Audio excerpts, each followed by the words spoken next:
Shalom teman-teman, saya Dieter Nicholas dan hari ini saya akan menyampaikan firman Tuhan dari Galatia 4 ayat yang keempat sampai dengan ayat yang kelima. Demikianlah firman Tuhan. Tetapi setelah genap waktunya, maka Allah mengutus anaknya yang lahir dari seorang perempuan dan takluk kepada hukum Taurat. Ia diutus untuk menebus mereka yang takluk kepada hukum Taurat supaya kita diterima menjadi anak. Jadi dari ayat ini kita belajar bahwa penebusan itu bukan akhir dari segalanya. Penebusan itu ternyata punya tujuan. Apakah tujuan dari penebusan?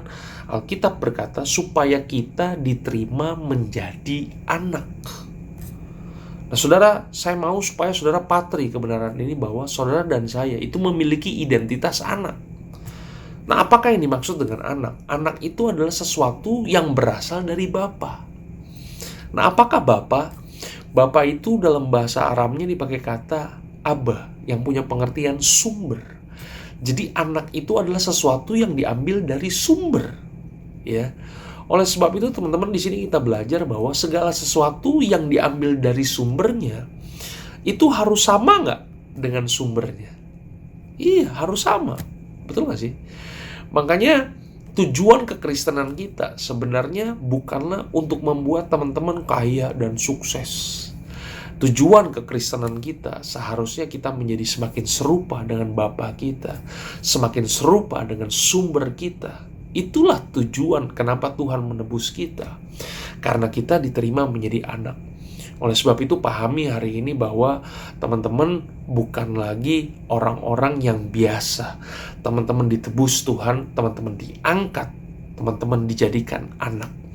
Makanya ayat yang ke-6 dari Galatia 4 dikatakan begini, dan karena kamu adalah anak, maka Allah telah menyuruh roh anaknya ke dalam hati kita yang berseru, ya Aba, ya Bapa. Ayat yang ke-7, jadi kamu bukan lagi hamba, melainkan anak.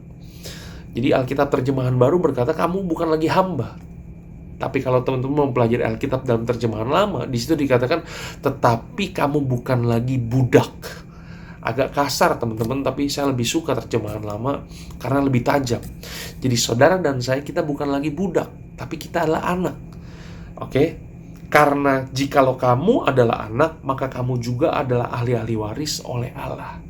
Jadi saudara perlu menyadari hari ini bahwa teman-teman semua kita bukan budak. Kita bukan budak iblis, kita bukan budak dosa, kita adalah anak. Oleh sebab itu hiduplah dengan spirit yang baru, spirit anak yang ada dalam kehidupan kita, di mana pengejaran kita adalah kita harus semakin sama dengan Bapa kita, kita harus semakin sama dengan sumber kita. Tuhan memberkati, God bless you.